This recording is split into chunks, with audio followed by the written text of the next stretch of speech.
Hi, my name is Dr. James C. Wittig. I'm an orthopedic oncologist and sarcoma surgeon in the New York metro area. And today we're going to talk about unknown musculoskeletal tumor cases. So this is basically a sort of test and review of about 29 different musculoskeletal tumors that you'll be tested on your boards or your OIT exam if you're an orthopedic surgery resident. And basically we'll go through each case stepwise on how to formulate a differential diagnosis, review the radiology, review the histology, and then come up with a diagnosis and discuss a little bit about the treatment and other alternatives. For more information on musculoskeletal tumors, please visit my website at www.tumorsurgery.org. So case 1. This is a 44-year-old woman who presented with anterior left knee pain and swelling and burning sensations. Her pain arose 8 months ago when she gave birth to triplets, and she received a cortisone injection and her symptoms improved. The CBC showed a low red blood cell count, low hemoglobin, low hematocrit, and a low monocyte count, but a high neutrophil count. All other blood work appeared unremarkable. MRIs are included. The mass was removed, and low and high power histology slides are included. This is showing you a proton density weighted MRI. This is a sagittal view in which you notice a knee joint effusion and perhaps some dark stranding areas in the back and the front of the knee. This is a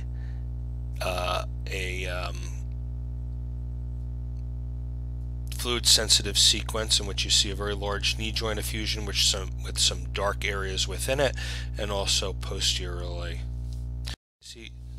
You see essentially an intense synovitis throughout the joint. Now, what are some things that can cause an intense synovitis? Well, one would be a rheumatological disorder, 2 would be an infection, an infectious process, and 3 would be a synovial-based process such as pigmented villonodular synovitis, synovial chondromatosis, and synovial hemangioma can be an intra-articular process. In general, though, chondromatosis, you usually see multiple ball-like structures within the joint, and with rheumatoid arthritis, you'll usually see some severe periarticular bony erosions and may see pannus formation. But much of the differential would depend on a biopsy or a synovectomy. So a synovectomy was performed, and this is showing you the low power histological view. And when I look at this slide, I see some giant cells in this location. I see a bunch of hypercellular lesion here where the nuclei all look similar sizes and shape. And then over in this location, I see foamy histiocytes, or cholesterol-laden macrophages. These structures over here and scattered throughout here. Over here we see more of fibrous type cells or mesenchymal cells. This is showing you the higher power view where you see the giant cells in this location and you see the foamy histiocytes. So this is very much consistent with pigmented villonodular synovitis. Rheumatoid arthritis would look much differently. You would have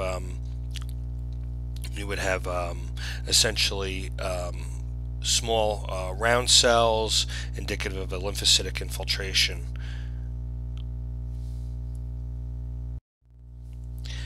And this is extremely characteristic of pigmented villonodular synovitis, where you see here this is a frond of the synovium, and you see here this brown staining pigment within the actual mass, and this brown staining pigment is the hemosiderin.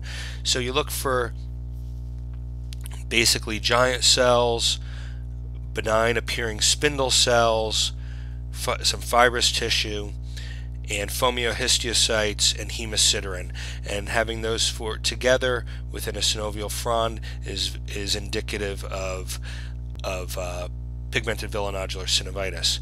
Now, pigmented villonodular synovitis is the name that's given to this entity when it occurs in a joint. When it occurs around a tendon sheath, it's called giant cell tumor of tendon sheath and has the exact same histology. And there's two types of pigmented villonodular synovitis in a joint. It can either occur diffusely, called diffuse PVNS, which involves both the front and back of the joint and usually have a very large joint effusion, or nodular PVNS, where it's an isolated area. And the difference between the two is that when the diffuse area is removed, it has a high recurrence rate. When a nodular area is removed, or nodular PVNS is removed, it has a very low risk of recurrence, virtually zero. So that's very important. But again, the same histology around a tendon sheath would indicate giant cell tumor of tendon sheath. Now, this is not a synovial hemangioma. It's not synovial chondromatosis, where you see cartilaginous metaplasia within the lining. It's not it's not indicative of pannus from rheumatoid arthritis. So very important.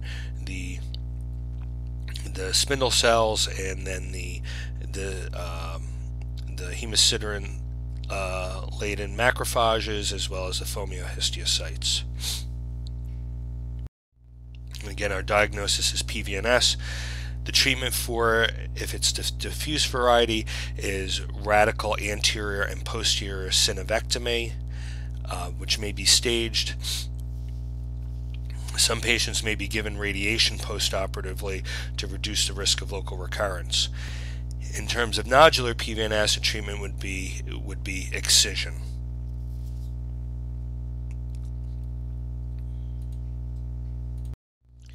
Okay, case 2. This is a 19-year-old female with a mildly painful swelling on the outside of her left knee. She's had the pain for several months. The patient gave a history of a twisting injury to the knee several months prior to the onset of pain. The patient was otherwise healthy. She was born in the U.S. and gave no history of travel. There were no fevers, night sweats, or weight loss. Blood tests were normal. The lesion was low to intermediate signal on T1 and intermediate to high signal on T2 weighted images. The tumor diffusely enhanced with contrast. A bone scan was performed and a biopsy was obtained. This is showing you a plain radiograph of the knee, and this is the proximal fibula. And what you see here is a geographic lesion. It's a lytic lesion. It has a geographic pattern of bone destruction, meaning that there's a sharp delineation here between the tumor and normal bone. You have to look at where the tumor meets normal bone, and you can see a sharp cutoff. This lesion is actually expansile. So it has been growing and eroding the endosteal surface of the bone, and as it's been eroding the endosteal surface and growing outward, the periosteum has been laying down a new layer of bone, which gives it an expanded appearance. Internally, we look to see if there's any matrix mineralization. We don't really see matrix mineralization here. We do see some internal trabeculations. And there is a differential diagnosis that goes along with internal trabeculations. And I used the mnemonic D. Chang, named after a resident that I worked with, David Chang. D is desmoplastic fibroma, C is chondromyxoid fibroma, H is hemangioma, A is aneurysmal bone cyst, N is non-ossifying fibroma, and G is giant cell tumor.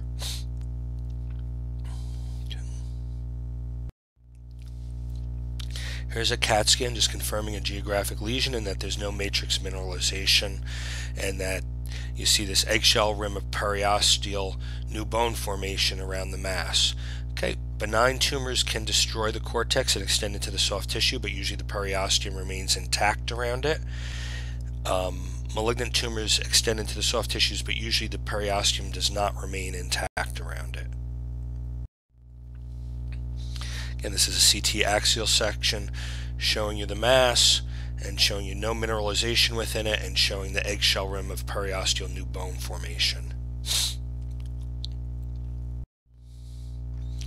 It's MRI, which is really not very contributory in terms of the diagnosis. It just shows you the extent of the mass and its location in the proximal fibula. And again, important that it's arising from the metaphyseal area and extending into the epiphysis.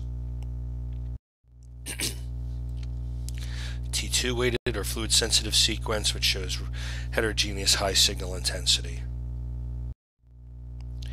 And an axial MRI, which does not give you much more information regarding the diagnosis.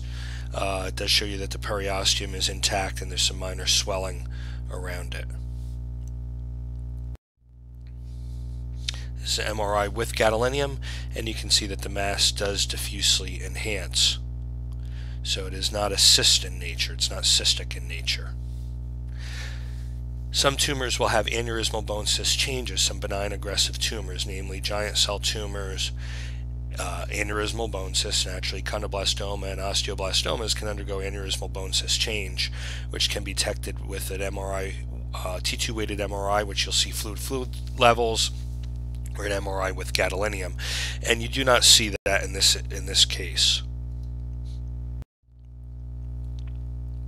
There's a T1 weighted axial MRI where the signal intensity in this mass is similar to that in muscle. This is a bone scan which does show uptake associated with the lesion in the left fibula.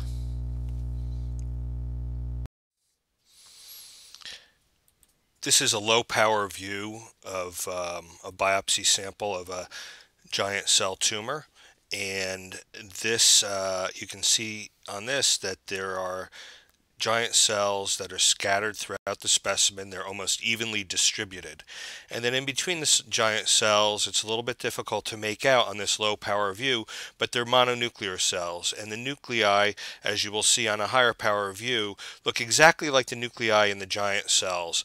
These cells coalesce and actually form the giant cells, and that's been shown on with various studies.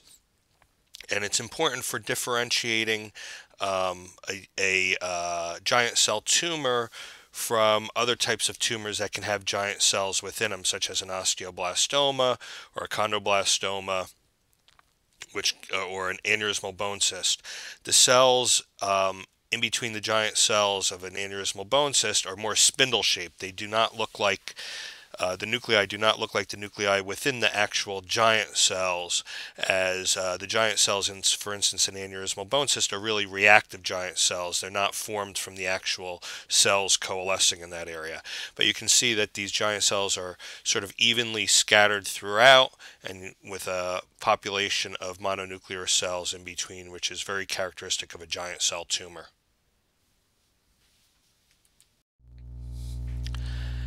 In higher power view, where you see scattered giant cells and mononuclear cells in between the giant cells, where the nuclei look very similar or identical to the nuclei within the actual giant cells.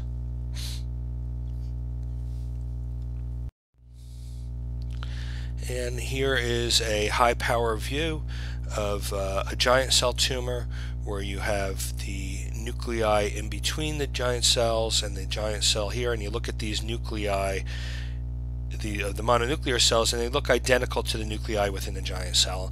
That's how you determine if it's a giant cell tumor.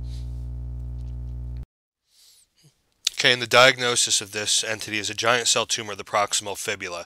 Granted, the proximal fibula is an extremely rare site for a giant cell tumor. Usually when they occur in this location, they arise from the metaphysis, just like any other area, and extend in the epiphysis. And they're usually very expansile because the fibula is a very narrow bone. So it doesn't take much for the giant cell tumor to grow and actually expand the bone. The most common sites for a giant cell tumor are the distal femur, the proximal tibia, the distal radius, and the sacrum. Rarely does it occur in the proximal humerus. It occurs most commonly between the ages of 20 to 40, although there are outliers. You rarely ever see a giant cell tumor of bone in a skeletally immature patient.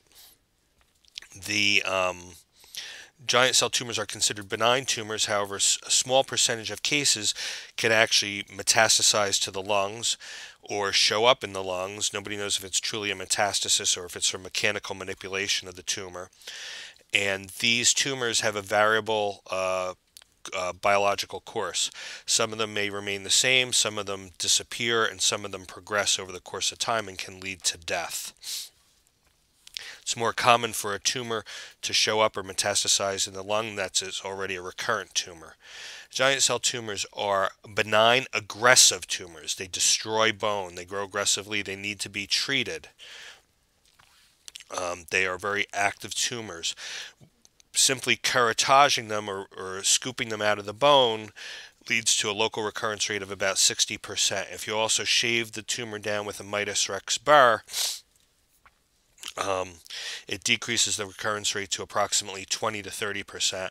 And if you add an adjuvant such as liquid nitrogen or perform cryosurgery, it decreases the recurrence rate to probably less than 5%. The defect needs to be filled, though, so the answer for your OITE is, in terms of filling it, you usually use methyl methacrylate, and this provides immediate stability, and it also shows up white on an x-ray, which allows you to pick up a local recurrence very early, which will show up as a black spot next to the methyl methacrylate.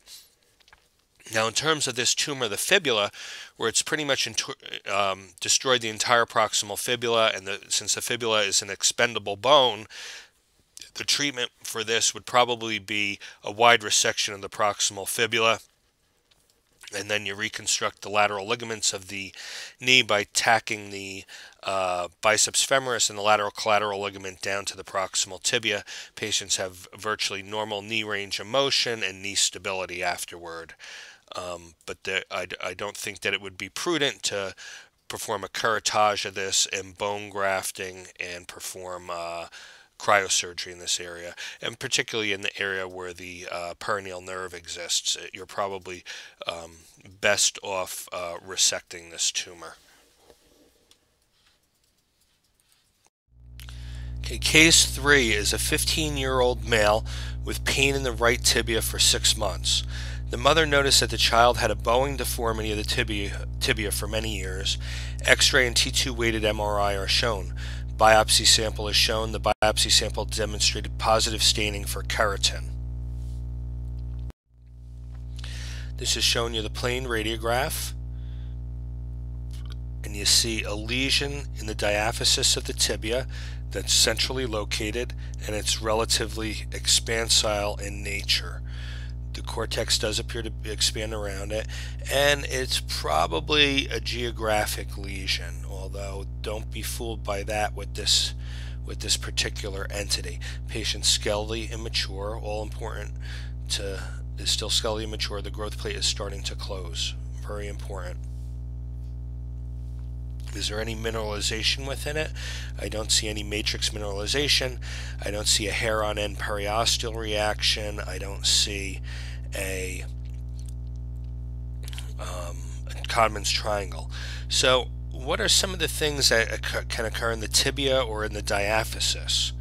So the tibia is a notorious site, or the tibial shaft is a notorious site for osteofibrous dysplasia.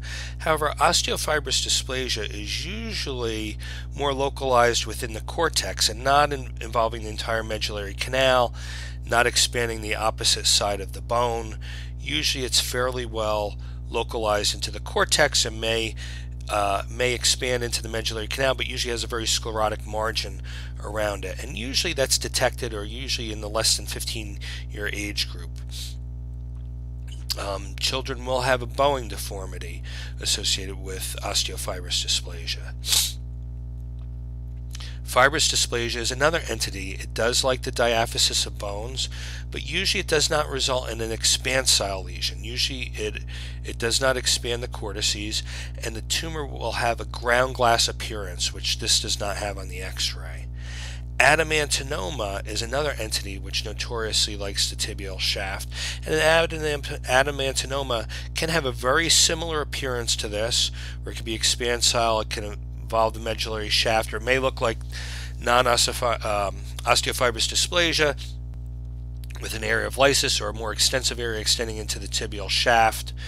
Usually patients are of an older age, but certainly, and usually not skeletally immature, and usually they occur in, adamantinoma occurs in the above 20 or above 30-year age group, but it can occur in younger patients. What other tumors like the diaphysis? A Ewing sarcoma likes the diaphysis of bones.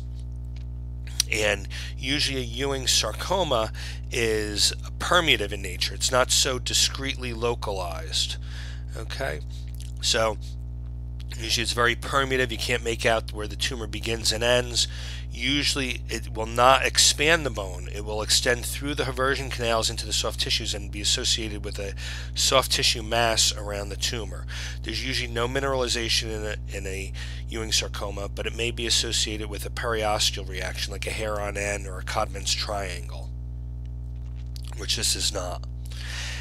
10% of osteosarcomas involve the diaphysis or arise from the diaphysis, but usually again it'll be a permeative lesion. It may demonstrate some matrix mineralization or some ossification within it. It may have a hair on end or a Codman's triangle associated with an associated soft tissue mass, similar to a Ewing sarcoma.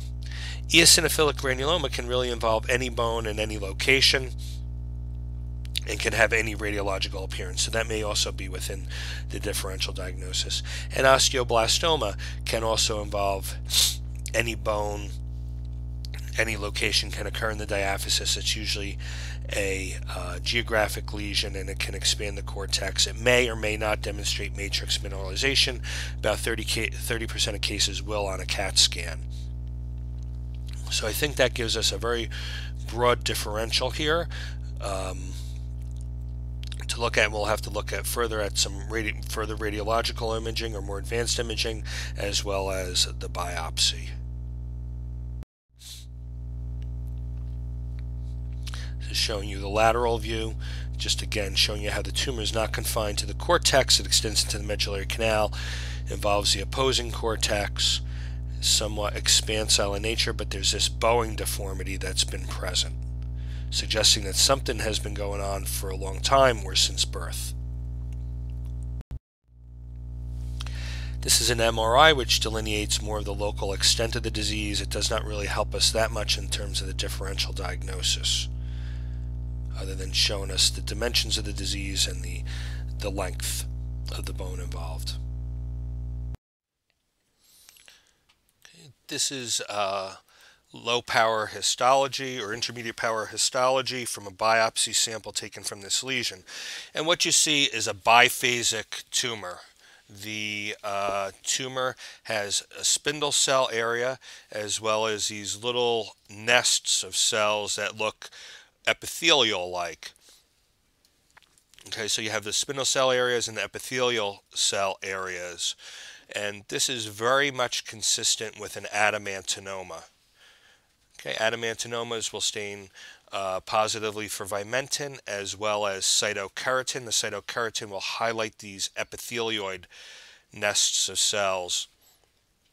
Okay, osteofibrous dysplasia does not look like this. You will see fibrous tissue producing bone, and the bone will be lined by osteoblasts. Fibrous dysplasia does not look like this either, where you will have fibrous type tissue producing bone, but however that bone is not lined by osteoblasts in fibrous dysplasia. So given the radiological appearance and giving these findings on the histology, this would be consistent with an adamantinoma, which is considered a low-grade sarcoma. This is a higher power view showing you the cells, the biphasic nature of the spindle cells, which there's slight anaplasia. There's slight differences in the sizes and the shapes of the cells and slight pleomorphism, and then the island of more epithelioid-like cells. And this is showing you a positive keratin stain, and the keratin stain is staining these more epithelioid-like cells. And to make note, this specimen also stained positive for vimentin, indicating that it's a mesenchymal tumor.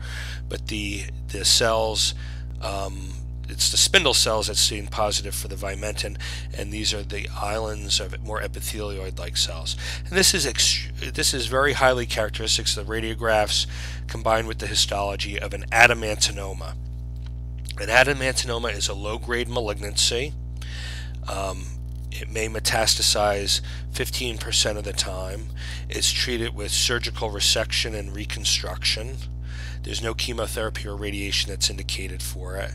Osteofibrous dysplasia is believed to be a precursor for adamantinoma, and nobody knows the exact percentage of cases that where an osteofibrous dysplasia degenerates into an adamantinoma, but it's believed to be a precursor. And in this particular patient, the patient had the findings of a bowing deformity of the tibia, which is highly characteristic of osteofibrous dysplasia. They both have the same chromosomal translocation, both osteofibrous dysplasia and adamantinoma. However, osteofibrous dysplasia looks much different histologically. You will see islands of bone surrounded by fibrous tissue, and you will have some osteoblastic rimming around that bone. Now that's different from fibrous dysplasia, where you see fibrous tissue with islands of bone scattered within it, but with fibrous dysplasia there is no osteoblastic rimming. There's no surrounding of these areas of bone or islands of bone by osteoblasts. So the answer for this is osteofibrous dysplasia. And if you looked at this tumor on the MRI and on the X-rays, okay, and we wanted to stage it according to the Enning system, so automatically, because it's low grade, it's stage 1. So low grade tumors are stage 1, high grade tumors are stage 2, and if a tumor is metastatic, it's stage 3. A means intracompartmental or entirely contained within the bone, and B means extracompartmental, means extends beyond the cortices. So this is entirely contained within the bone. So it's a stage 1A tumor, which has the best prognosis in terms of all sorts of musculoskeletal malignancies. Okay, Ewing sarcoma, osteosarcoma would look much different than this. All sarcomas stain vimentin positive. There are a few sarcomas that stain both vimentin positive and keratin positive. One example is adamantinoma, stains both for vimentin and keratin.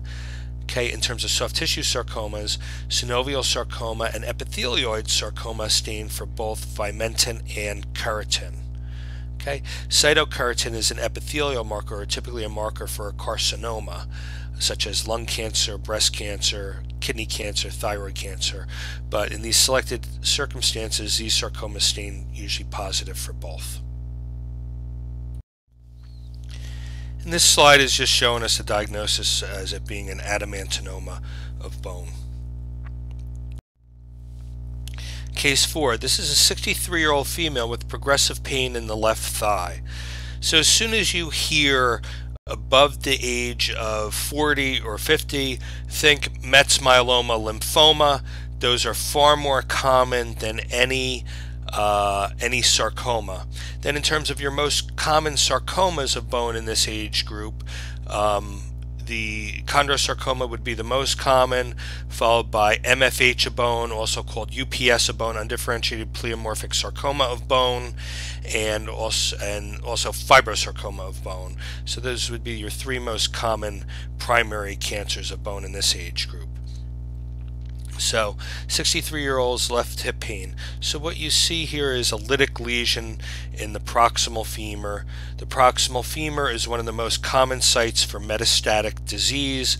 The proximal femur, the pelvis, and the spine are the 3 most common sites for metastatic disease.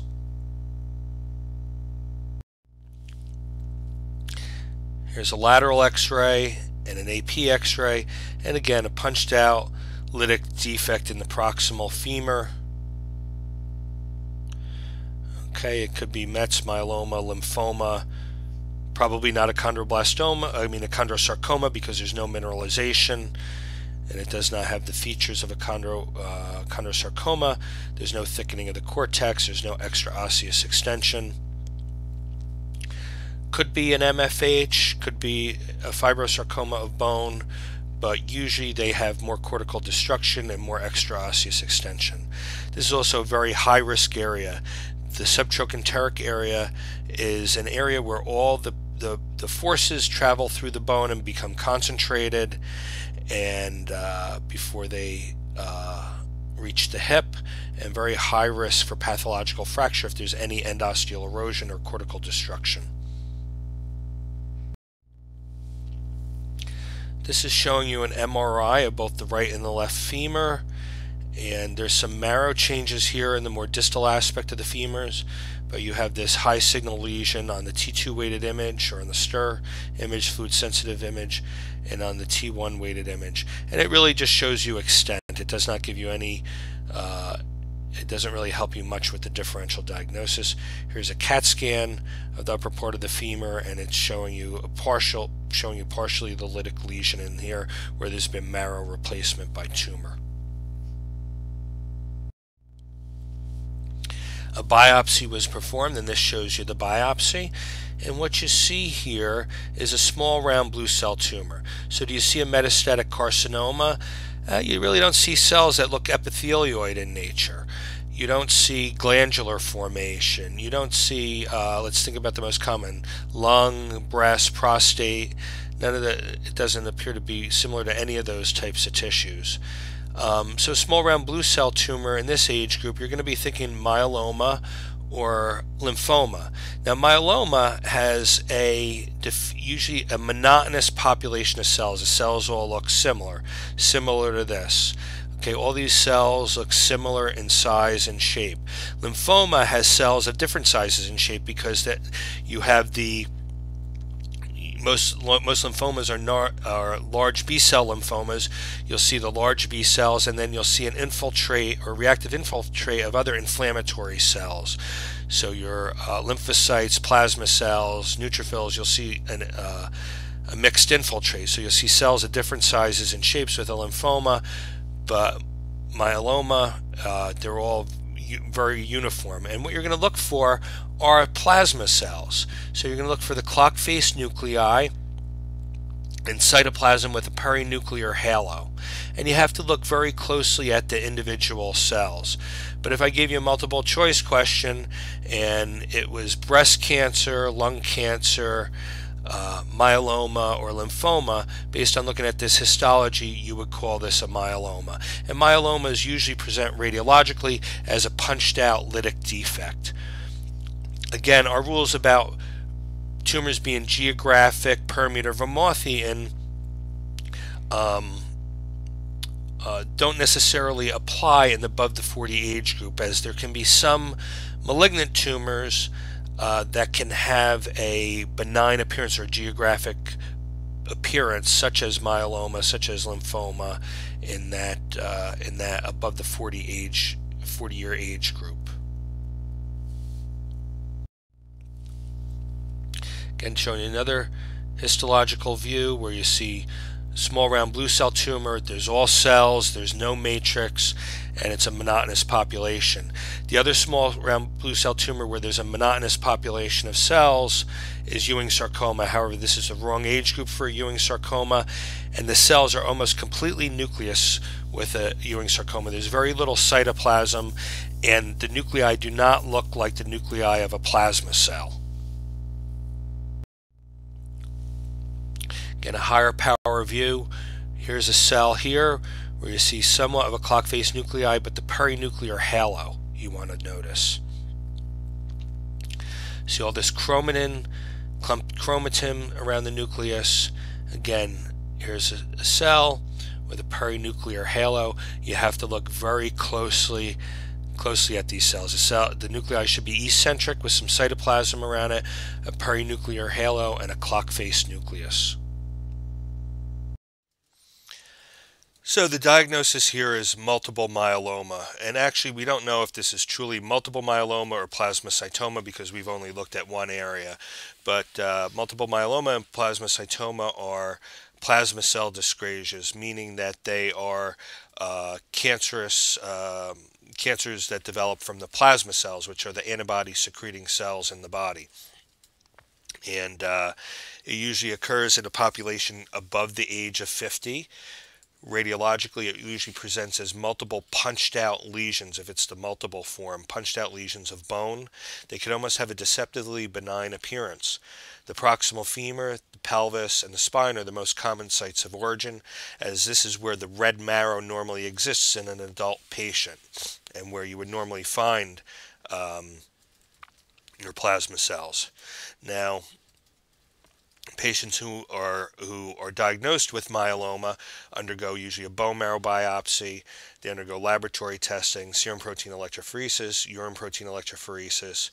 Usually IgG is the most common form of myeloma, where there's overproduction of your IgG, and you can often detect Bence-Jones proteins in the urine. This is actually a systemic disease. It involves multiple organs. Patients can go into renal failure. They could develop amyloidosis. They have immune problems. They have hypocoagulability as well as hypercoagulability. And it's really a systemic disease. In terms of treatment, treatments include chemotherapy. If it's a multiple form, chemotherapy and or stem cell transplants.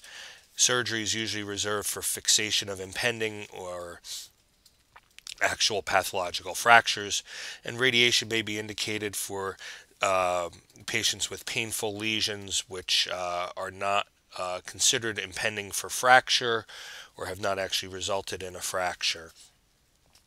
The overall prognosis is getting better nowadays. Now, for solitary plasmacytoma, often the lesion is treated with radiation. Usually chemotherapy is not performed, and patient is observed, and usually only surgery if there's an impending or an actual pathological fracture. Okay, case 5 is a 14-year-old boy who presented with 4 months of right knee pain and swelling. The child was an avid basketball player. There was no fever, night sweats, or weight loss. His laboratory studies demonstrated an elevated alkaline phosphatase level. His ESR was normal. Workup included plain radiographs, MRI, CT scan, and bone scan. CAT scan of his chest was negative. A biopsy was also performed. The results of his workup are shown on the following slides. Okay, this is a plain radiograph, both AP and lateral, of the right tibia and fibula. And what I see here is a lesion in the proximal tibia. It's sort of metadiaphyseal in location, and there may be an associated periosteal reaction or extraosseous extensions. There's some subtle changes in the cortex on the AP.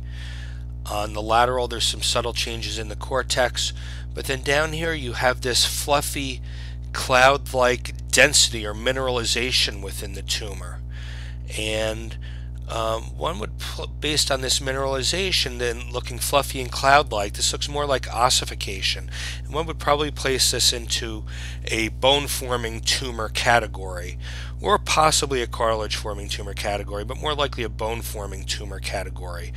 The lesion is somewhat permeative on the AP X-ray. You can't really make out the boundary too well up here between the tumor and normal bone. Same thing with more distally, although the lateral X-ray can be slightly deceptive. Again, this is a skeletally immature patient. So, based on this, I would ask for some advanced imaging. And this is MRI, which shows you maybe more of a diffuse lesion. This may be a sort of skip metastasis here, or an area of moth-eaten appearance. It doesn't add too much to the differential diagnosis. T2 weighted image where the lesion is hyperintense. Again, doesn't add too much to the differential, but it does show you the extent of the tumor. T1 fat suppressed with gadolinium, where you can see the lesion enhances. This is a CAT scan of the tibia, and it's showing you nicely the mineralization within the tumor. It's also showing you how the cortex is eroded in certain areas, suggesting that this is an aggressive tumor. And given this pattern of mineralization, this looks very much like ossification, fluffy and cloud-like, probably puts it into a bone-forming tumor category, although certainly one can also consider that this could be a cartilaginous type tumor. A CAT scan is very useful for detecting or classifying mineralization and also determining erosion of the cortex. It's a very useful scan. So one may think, based on this producing some form of mineralization, that it may be an osteosarcoma or a chondrosarcoma of some sort, and certainly will need to be biopsied. Given the age of the patient, osteosarcoma would be much more likely than a chondrosarcoma. Showing you a bone scan. There's very intense uptake on the bone scan, which is a worrisome finding. We also look for areas of skip metastases or other skeletal disease, other metastatic disease throughout the skeleton if this were to be a malignancy. And this is showing you a biopsy sample. And what we see here on a high power view is a hypercellular tumor. Okay, these cells are all crowded next to each other. They're packed on top of each other. And then we see this lace-like pink staining material in between all the cells. Okay, entrapping the cells or being secreted by the cells, lace-like and in between. It's not forming any trabeculae. This is basically osteoid or immature woven bone that's being secreted by the cells in a lace-like manner in between the cells. So you see a hypercellular tumor that's making or producing bone in a lace-like manner, or immature woven bone in a lace-like manner. There's no osteoblastic rimming. This is very much consistent with an osteosarcoma. I would like to see a higher power view though also. This is showing you a high power view of an osteosarcoma, of the histology, and you see this pleomorphic spindle cell tumor. Cells are different sizes and shape with this lace-like osteoid or immature woven bone production in between all the cells. Okay, you may notice some mitotic figures. Again, it's hypercellular, pleomorphic, mitotic figures, all characteristics of malignancy. So this would be a conventional intramedullary osteosarcoma. Just showing you the diagnosis: conventional intramedullary osteosarcoma. Okay, intramedullary osteosarcomas are broken down into three broad categories: intramedullary, surface osteosarcomas, and intracortical. Intracortical osteosarcomas are extremely rare. There's maybe 50 to 100 reported cases. Your intramedullary osteosarcomas consist of your conventional. Anything that's called conventional is your most common type. So conventional intramedullary osteosarcoma is your most common type of osteosarcoma overall. Telangiectatic is another type of intramedullary osteosarcoma in which there's cystic changes within the tumor, and the tumor becomes filled with blood and hemorrhage in these cystic areas. And then there's a low-grade intraosseous osteosarcoma. Your surface osteosarcomas consist of your paraosteal, periosteal, and high-grade surface osteosarcomas. Paraosteal is a low-grade tumor, similar to low-grade intraosseous, and they could look similar histologically. Your periosteal is intermediate to high-grade, and it's treated just like a high-grade osteosarcoma. Conventional intramedullary osteosarcomas are high-grade, meaning that they're fast-growing.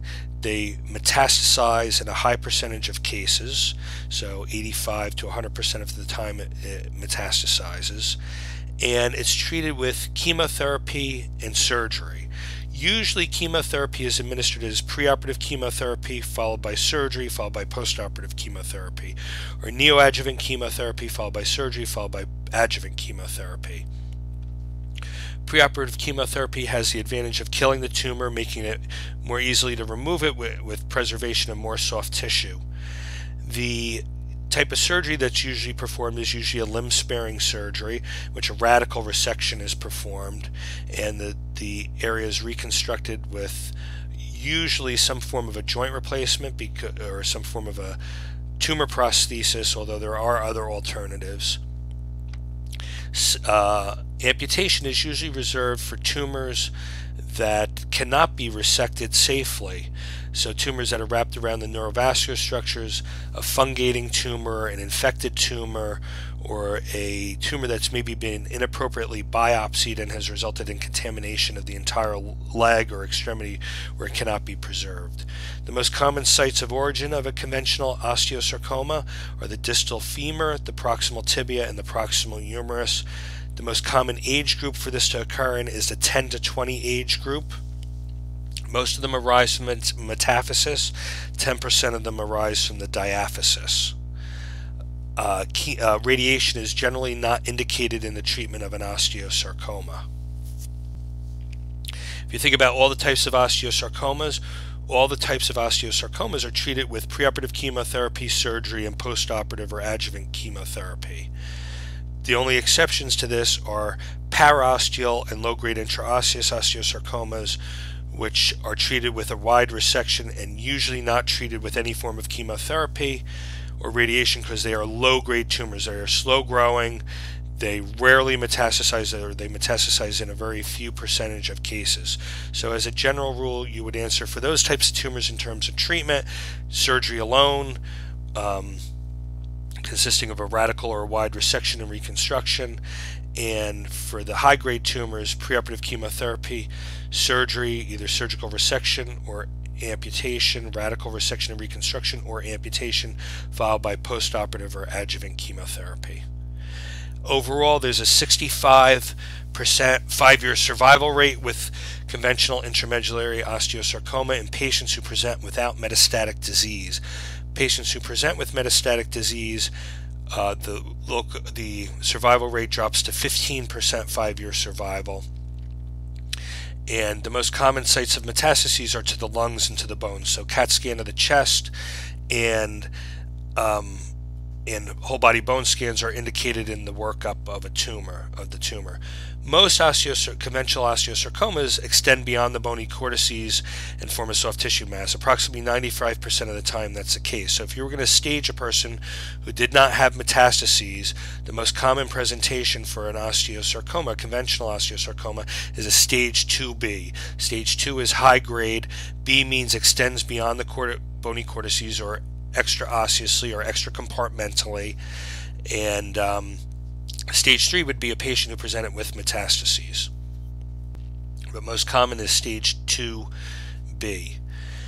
The chemotherapy agents that are used in treating a high-grade conventional intramedullary osteosarcoma include doxorubicin, cisplatin, and high-dose methotrexate, and that's the most common regimen. One of the complications that occur with doxorubicin treatment is cardiac problems or cardiac failure, so the patients need to be monitored very closely.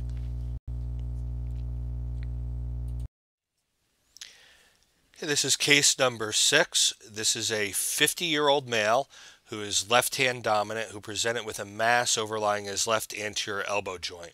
He thought the mass was present for about a year and it slowly increased in size. There was no pain associated with the mass. His neurological exam of his left upper extremity was normal. There were no lymph nodes palpable in his left axilla. The patient recalled pulling very hard on a doorknob about 1 year ago and felt a slight pain in the elbow that went away after a week. The mass then began to grow. This is a T1 sagittal MRI image with a marker overlying the mass, and you can see here a mass in the brachialis muscle. The mass is similar signal intensity as muscle. It blends almost imperceptibly with the muscle, and it's located just anteriorly to the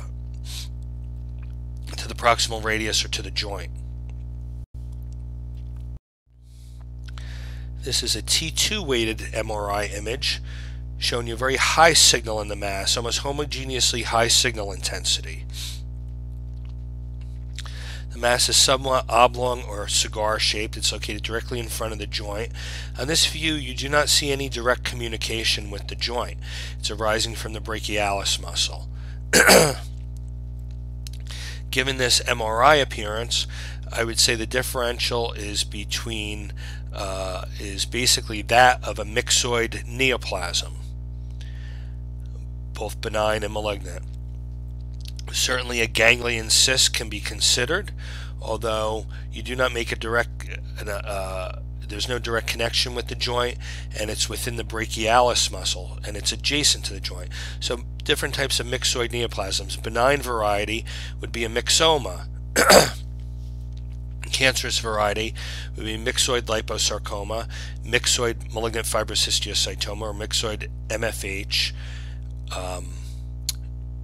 Schwannomas can be very much myxoid in nature, but often they have a high density area or a dark area in the center, which is characteristically referred to as a target sign. Synovial sarcoma can also be cystic appearing in nature, or myxoid appearing in nature. And there are some other neoplasms that probably can fall into this category also. The way to differentiate a neoplasm from a cyst on an MRI would really be with gadolinium administration, and a cyst should not enhance, and a neoplasm will have some form of enhancement. Now, in terms of a myxoid liposarcoma, although this is a tumor of fatty origin, you often cannot detect any fat within the tumor on the MRI. Maybe 30% of the time, a very well-trained radiologist can delineate some islands of fat within the tumor, but usually most of the time you cannot delineate any fat. And these tumors look just like cysts in nature. This is an axial T1 MRI, where you see here the tumor arising from the brachialis muscle, and the T2 weighted MRI. Okay, almost teardrop shaped. This teardrop almost gives a hint that it may be connecting with the joint, but that was not the case. This attempt was made at needle aspiration several times of this mass, and there was no fluid that was capable of being withdrawn.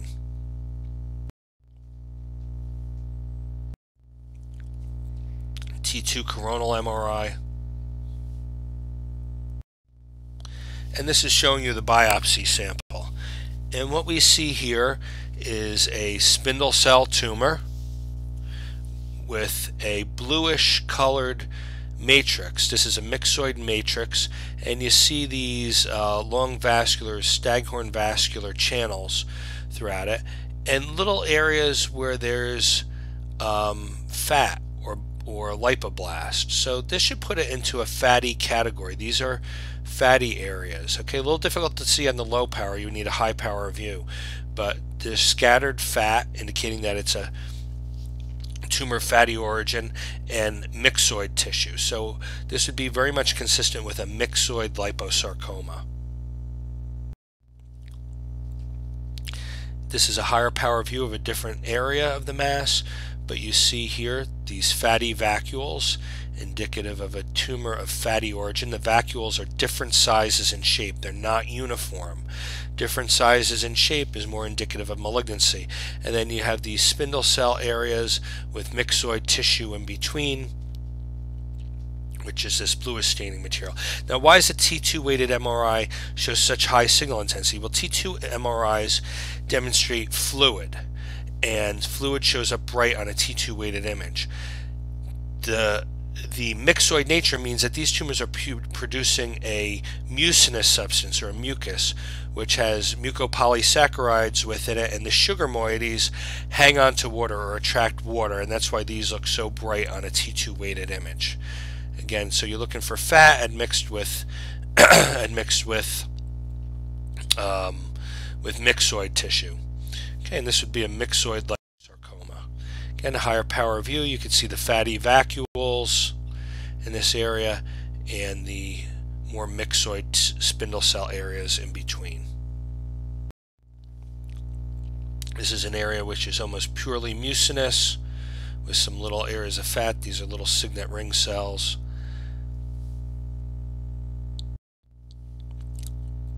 Again, a high power view. This is a signet ring cell type of lipoblast, where you see normally a mature fat cell has a compressed peripheral nucleus. This is a very large nucleus for a fat cell, admixed with the fluffy, sort of wispy mucinous area in the spindle cells. Okay, so this is a myxoid liposarcoma. There are 4 different types of liposarcomas. There's low grade or well differentiated, which is also called an atypical lipoma, and that can have a very similar radiological appearance as a lipoma. It follows fat on all the MRI sequences. Then there's myxoid liposarcoma, round cell liposarcoma, and pleomorphic liposarcoma. Myxoid liposarcoma sort of falls into intermediate grade tumor with an intermediate rate of metastases. And as with any sarcoma, the most common site of metastases are to the lungs, but also myxoid liposarcoma can have a strange pattern of metastases to the spine as well as to other soft tissues. I've even seen cardiac metastases from a myxoid liposarcoma. Round cell and pleomorphic sarcoma are high-grade types of sarcomas, and they metastasize much more readily. They're more rapidly dividing. Again, the lungs are the most common site of metastatic disease. Now, there is a relationship between a myxoid liposarcoma and a round cell liposarcoma. They both have the same chromosomal translocation, T1216. So remember that T1216 is the chromosomal translocation. And it's felt that myxoid liposarcomas can degenerate into round cell liposarcomas. Generally speaking, if a myxoid cell liposarcoma has more than 15 to 20% round cell component to it, it's really considered a round cell liposarcoma, and it will behave more aggressively. It's a more rapidly dividing tumor, more potential for metastatic disease. The treatment for a myxoid liposarcoma is wide or radical resection and postoperative radiation in most instances. Some of that depends on the size. Usually chemotherapy is not utilized for the treatment of myxoid liposarcoma, although it's somewhat controversial and may depend on how it is actually graded or the percentage of round cell component. But for your boards or your OITE, answer surgical resection, wide surgical resection, or radical resection, and radiation.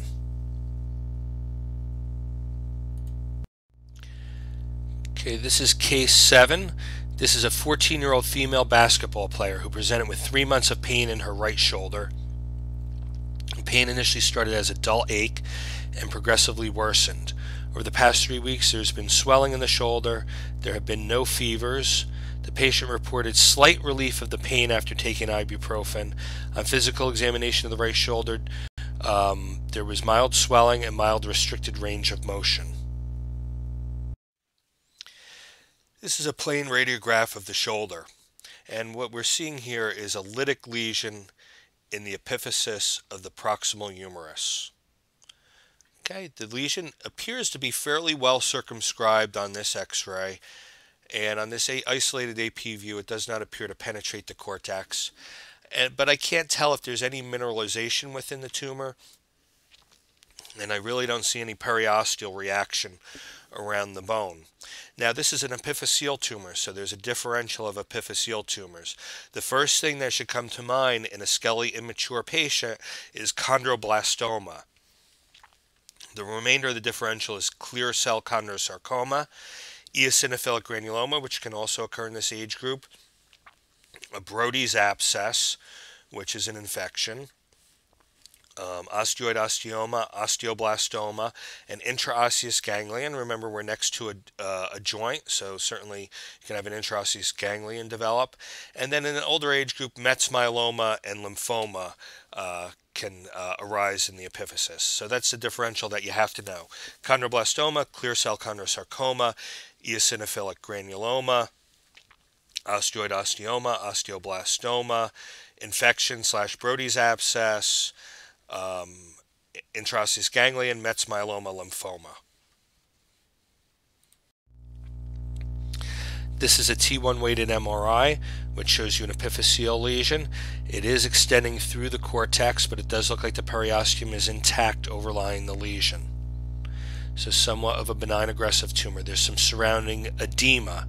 Okay, chondroblastoma, infections, osteoid osteoma, and osteoblastomas can be associated with extensive peritumoral edema. Again, T2 weighted image. You see this very high signal around the tumor in the soft tissues and in the bone. This is peritumoral edema. You see some dark areas within the lesion on the T2 weighted image. Okay, this could be mineralization, or chondroblastomas are known to have some dark areas within them based on the lysosomal content within the actual chondroblasts. You see this high signal around it, which can occur with chondroblastoma, osteoblastoma, osteoid osteoma, and infection. EG usually does not give such a high signal intensity around it. This is an axial image just showing you the extent. It does not add anything in terms of the differential. This is a CAT scan, and where I can see some punctate mineralization within the lesion. So the CAT scan is very useful for seeing the periosteal new bone formation, or this eggshell rim of calcification around the soft tissue component of the mass, indicating that it's benign, it's geographic, and you can see mineralization within the tumor. So mineralization, in my mind, with these punctate areas of calcification, would place it in a cartilage category. So at this point in time, I would be thinking that this is probably a chondroblastoma. Okay. Certainly a clear cell chondrosarcoma would be a possibility, but usually that occurs in a skeletally mature population, usually above the age of 40. Could this mineralization represent sequestrum from an infection? I guess certainly it could, but it looks more like there may be some rings and arcs there, or more punctate like a cartilage tumor. Again, coronal section of the CAT scan, which does show some faint mineralization within the mass.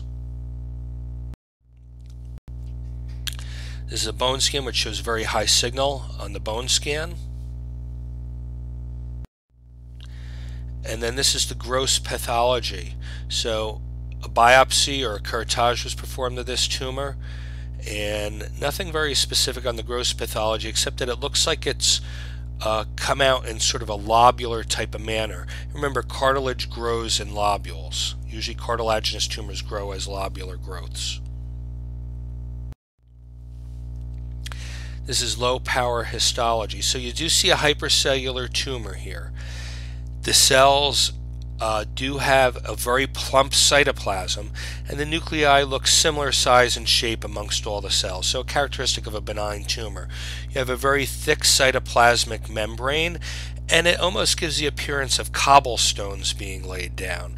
Cobblestones is a key word for identifying a chondroblastoma, or a chicken wire fence pattern. So imagine these nuclei did not exist, and you just had this plump cytoplasm with the heavy thick cell membrane around it, and it would almost look like a chicken wire fence. So cobblestoning and a chicken wire fence appearance is very characteristic of a chondroblastoma. The chondroblasts themselves have an indented nucleus, which almost looks like a coffee bean. So very large nucleus with an indented appearance, similar to a coffee bean, plump cytoplasm, thick cytoplasmic cell membrane, and the cells are kind of packed on top of each other. Higher power view of the tumor. Okay, you see these coffee bean shaped nuclei or indented nuclei, thick cytoplasmic membrane, and plump cytoplasm. And again, these are laid on top of each other, almost like a cobblestone appearance, and nuclei are similar size and shape or a similar appearance, indicating that it's benign.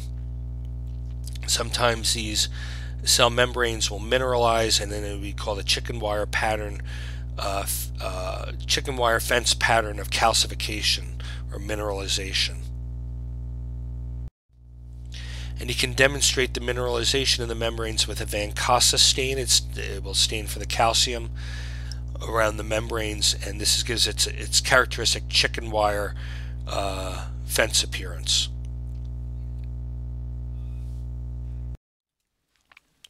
Okay, so the final diagnosis is chondroblastoma. A chondroblastoma is a tumor of immature cartilage cells, or chondroblasts. It's a benign aggressive tumor. There are very rare cases where it can show up in the lungs, and just like a giant cell tumor, these lung nodules will can have a variable course and either progress, stay the same, or regress. So usually patients also undergo an x-ray of the chest. It usually occurs in the 10 to 20 year age group, and it occurs solely in the epiphysis. It's an epiphyseal tumor. And again, the differential for epiphyseal tumors is chondroblastoma, clear cell chondrosarcoma, eosinophilic granuloma, osteoid osteoma, osteoblastoma, Brody's abscess, intraosseous ganglion, Metz myeloma, lymphoma. That's the differential you have to know.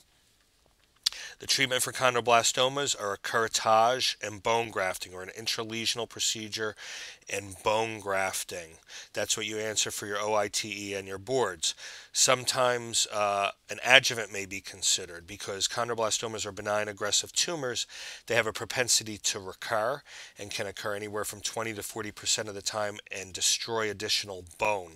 So cryosurgery may be considered for these tumors, which destroys the microscopic cells. Usually these patients are young enough to undergo bone grafting, but occasionally methyl methacrylate may be placed, which is also acceptable, which will help pick up local recurrences early and also will stabilize the bone immediately, where you don't have to wait for bone graft to resolve. Methyl methacrylate may be more indicated if cryosurgery is performed or another adjuvant. Again, these are benign tumors that usually occur in the 10 to 20 age group. Case number 8. This is a 15-year-old male who presented with a mass in his right upper extremity. He felt a minor twinge in his arm while playing baseball 6 months before the visit and noticed a mass 2 months prior to initial evaluation. He complained of a rapidly enlarging, firm, immobile, and painless mass in his upper arm. Physical examination showed a large, non-tender mass in his right biceps region. There was neither erythema nor axillary adenopathy. There was no fever, weight loss, or night sweats. He had full range of motion in his right shoulder, elbow, wrist, and digits, without any discomfort, and exhibited normal motor function. The patient had full sensation throughout his shoulder, arm, and hand. Immunohistochemical stains were positive for CD31, CD34, and D2-40. This is important. CD31 and CD34, D2-40 are markers for vascular endothelial cells. So that's telling you that this is a vascular type of neoplasm. So you would be thinking, in terms of benign tumors, hemangioma. In terms of the malignant types of vascular tumors, either hemangioendothelioma, hemangiopericytoma, or angiosarcoma.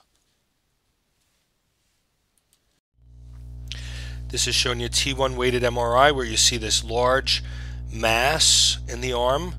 It has similar signal intensity to muscle. This is T1 fat suppressed with contrast. Okay, and you see a large mass in the right arm that is not enhancing with contrast. Okay, the periphery of the mass is enhancing with contrast, but this almost appears to be a fluid-filled mass. Important to look for nodular or septal areas. So this is either fluid or blood-filled mass that's not enhancing centrally, but only peripherally. This is a T2 weighted MRI, which shows a heterogeneous mass arising from the brachialis muscle and probably involving some of the biceps muscle. A biopsy was performed of a nodular and septal area that was enhancing, and this is showing you the biopsy. This is a core needle biopsy. There's hemorrhage. There's a lot of red blood cells over in this location. It looks like there's a space in this location. There's some vascular channels, and it looks to be a hypercellular type of tumor. This is this is a high power or an intermediate power view where you see these vascular channels that are lined by cells. There's a lot of hyperchromatism and pleomorphism of the spindle cells in the area around this vascular channel, or these two vascular channels. And it looks to have a lining around this vascular channel. So again, goes along with a vascular type of tumor. When you see all these vascular channels out here, likewise. Again, high signal intensity. Hyperchromatism, pleomorphism, hypercellularity, and a vascular endothelial space.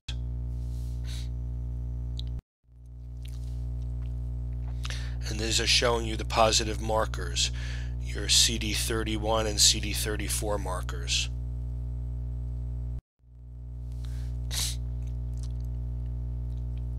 Positive markers staining the vascular endothelial cells. Okay, so the differential of this would be a hemangioma. This certainly does not look like a benign hemangioma, capillary or vascular. It's very thick-walled vascular spaces lined by endothelial cells. This is malignant vascular tumors would be angiosarcoma, hemangioendothelioma, and hemangiopericytoma. And this doesn't really have the appearance of a hemangiopericytoma or hemangioendothelioma, and has more of an appearance consistent with an angiosarcoma. And that's exactly what this is. Angiosarcomas are very uncommon in the pediatric population. Most common soft tissue sarcomas in the pediatric population, or pediatric and adolescent population, is rhabdomyosarcoma and synovial sarcoma. Angiosarcoma is exceedingly rare. Angiosarcoma is treated in this case with, given his age and the high-grade nature of the tumor, he was treated with chemotherapy, surgical resection, and radiation, so a combination of all three. In an adult population, an angiosarcoma would probably be treated with surgical resection and radiation. Chemotherapy may be controversial. Angiosarcomas occur more commonly in a setting of where an extremity has been irradiated and where there's been chronic lymphedema. This child had neither of those, but it is more common in that population, particularly a breast cancer population, where they've undergone resection of their lymph nodes, radiation, and have a diffusely swollen lymphedemaceous arm for a period of time. In the adult population, angiosarcomas are more commonly cutaneous in origin and also affect males slightly greater than females. Okay, this is case number 9. This is a 48-year-old male complaining of right hip pain that radiated down his leg. Range of motion was limited in his right lower extremity. MRI showed a lesion in the right acetabulum/pelvic area with soft tissue involvement. A whole body bone scan showed increased uptake in the right acetabulum. The patient's sections demonstrated necrosis. Immunohistochemistry stained positive for CD99, very important marker, and stained negative for CD56, stained negative for S100, and stained negative for Desmond. This is showing you a whole body PET CT, and this is the PET portion, and you see here an intense amount of uptake in the right pelvis, in the acetabular area. This is normal uptake in the bladder, and normal uptake in the kidneys and in the brain. Okay, so this is indicating that there's a very intense uptake here, likely consistent with malignancy, but we're also looking for disease throughout the remaining part of the skeleton, or disease potentially in the lungs, where sarcomas are, where the lungs are the first site of metastasis for most sarcomas. This is the MRI showing you a lesion arising from the right acetabulum, extending slightly extraosseously.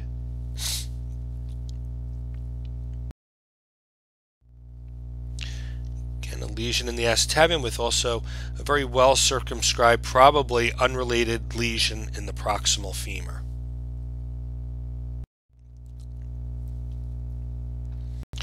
These These are just showing you different views of the acetabulum.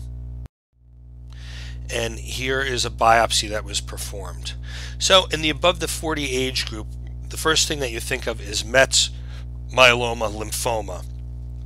Then in terms of sarcomas, the most common sarcomas are chondrosarcoma, malignant fibrous osteosarcoma of bone, and fibrosarcoma of bone. This is a low power view which shows you extensive necrosis and hemorrhage, and then these blue areas, which are on a low power view, is reminiscent of a small round blue cell tumor, meaning all cells and no matrix. So in a low power view, something that is so hypercellular like this, that looks like a small round blue cell tumor in this age group, you might be thinking that this is a myeloma or a lymphoma at this stage of the game. On this power view, nothing more contributory in terms of the histology. We really need a high power view. This is a high power view where you see a monotonous small round blue cell population. Okay, so you put the CD99 together with a monotonous small round blue cell population, and that's consistent with a Ewing sarcoma. Okay, plasmacytoma can also, or myeloma can also show you a monotonous small round blue cell tumor, but that's that's composed of plasma cells where there's clock-faced nuclei and perinuclear halos, which you do not see here. And again, on this high power view, you see a monotonous small round blue cell population, mitotic figures. The cells are almost all nucleus and very little cytoplasm. There's no matrix production, and it's CD99 positive, which is very much indicative of Ewing sarcoma. This patient also had a characteristic T1122 translocation, which is characteristic of Ewing sarcoma. Ewing sarcoma is very unusual in this age group. It's a very unusual diagnosis. It usually occurs in the 20 to 40 age, it usually occurs in the 10 to 20 age group, 10 to 20 years of age, and which is pediatric or adolescent age group. And it usually arises from the femur or the upper tibia or the humerus, and it's usually more commonly metadiaphyseal or diaphyseal in location, as opposed to osteosarcomas, which are more commonly metaphyseal. The pelvis is a common site of origin of a Ewing sarcoma. It's probably the fourth most common site, as well as the scapula. So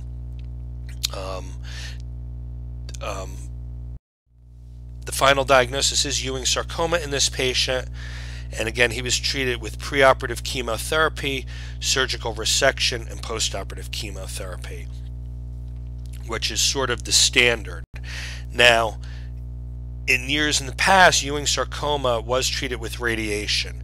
It is a radiosensitive tumor as opposed to osteosarcoma and other types of sarcomas. And when chemotherapy did not exist, almost everybody died of Ewing sarcoma. It's considered micrometastatic 100% of the time, and it can only be cured with chemotherapy. So when chemotherapy did not exist, patients would develop these tumors. They were treated with just radiation until they passed away, and basically 100% of patients passed away.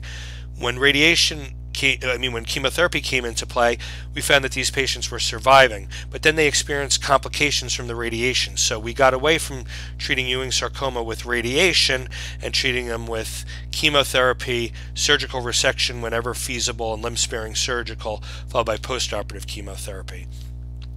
Rarely ever, and much less so than an osteosarcoma, is a Ewing sarcoma treated with an amputation, because Ewing sarcoma are highly sensitive to radiation. So if you had to choose between performing an amputation and giving radiation in terms of treatment along with the chemotherapy, you'd probably err on the side of giving radiation as opposed to an amputation. But then again, it depends on the age of the patient, the location of the tumor, etc., as to whether or not radiation would be indicated over an amputation. So a very young patient, say 6 or 7 years old, where it would result in an enormous leg length discrepancy and would destroy the bone, then you would probably forego forego radiation and opt for an amputation if a limb-sparing surgery was not possible. Okay, Ewing sarcoma have the characteristic chromosomal translocation T1122, and it's treated with a chemotherapy regimen referred to as VAC, V-A-C, vincristine, actinomycin D, and cyclophosphamide. Or VACA, vincristine, adriamycin, cyclophosphamide, and actinomycin D. Sometimes ifosfamide and etoposide are added into the chemotherapy regimens, and it's a type of sarcoma which is very responsive to chemotherapy. Overall, there's a 65% 5-year survival rate for patients who present without overt metastatic disease with an extremity Ewing's. With a pelvic Ewing sarcoma, overall survival drops to about 55% at 5 years. If a patient presents with metastases or develops metastases, there's about a 15% 5-year survival, so the survival drops off substantially. Most Ewing sarcomas present as stage 2B tumors, meaning they're high grade and extend beyond the bony cortices. 95% of them extend beyond the bony cortices at presentation, and most of them are non-metastatic at presentation. And again, most treated with chemotherapy and limb-sparing surgical resection. Okay, this is case 10. This is a 53-year-old active female who presented with swelling in her left upper thigh for 2 to 3 weeks. Patient complained of muscle soreness after intentionally losing weight by running. She had full range of motion with no numbness or tingling. MRI showed a solid, partially necrotic and nonspecific mass in her vastus medialis muscle. The mass measured 82 millimeters in cranial caudate dimension. Immunohistochemistry revealed positivity for vimentin and MYC1. Stains for myoglobin, S100, and pankeratin were negative. There was patchy staining for smooth muscle actin, myogenin, and desmin. This is showing you the CT portion of a PET CT. This is the left thigh, and it's showing you a large mass in the left vastus medialis muscle, an 8 centimeter mass. This mass is greater than 5 centimeters and deep to the fascia. This is axial T2 MRI, sagittal, showing you the mass in the vastus medialis muscle. Axial T2 fat sat MRI, showing you a large mass in the vastus medialis muscle. This is a T1 weighted MR image, which shows you a large mass in the vastus medialis with similar signal intensity as muscle. This is an intramuscular mass, and it's somewhat heterogeneous in nature. There may be areas of necrosis and hemorrhage. Sagittal star image showing you high signal intensity, indicative of possibly hemorrhage, inflammation, and necrosis. Again, a coronal star image. Okay, this is a biopsy sample, and this is a low power view. And what you see here is a hypercellular spindle cell tumor. The cells are very pleomorphic, many different sizes and shape, many hyperchromatic and pycnotic nuclei. It appears that there's probably fibrous tissue as the matrix, and realistically, without any stains, this could really be any type of sarcoma, but really given this degree of pleomorphism and the hypercellularity, the very large nuclei and hyperchromatic nuclei and mitotic figures, that this is probably a malignant fibrous histiocytoma, also called an undifferentiated pleomorphic sarcoma, also called a undifferentiated pleomorphic sarcoma, or a high-grade pleomorphic sarcoma, all meaning the same thing. It's a tumor without any specific pattern of differentiation, meaning that it stains for vimentin positivity only. And you could sort of, there's always this characteristic storiform pattern of the way the fibrous tissue or the collagen bundles are arranged, where there's sort of a swirling type of pattern which you can make out here that's very characteristic of an MFH or an undifferentiated pleomorphic sarcoma. But I would like to see higher power views of this specimen before making any sort of definitive diagnosis.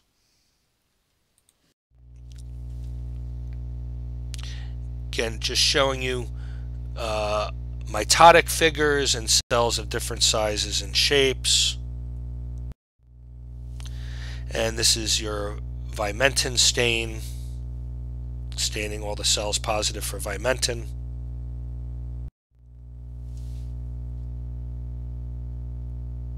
And perhaps the MYC1 stain.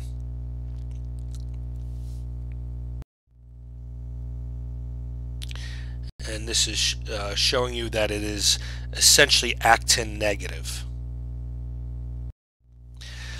So this is called a high-grade pleomorphic sarcoma, which is also called a UPS, undifferentiated pleomorphic sarcoma, which is also called a malignant fibrous histiocytoma.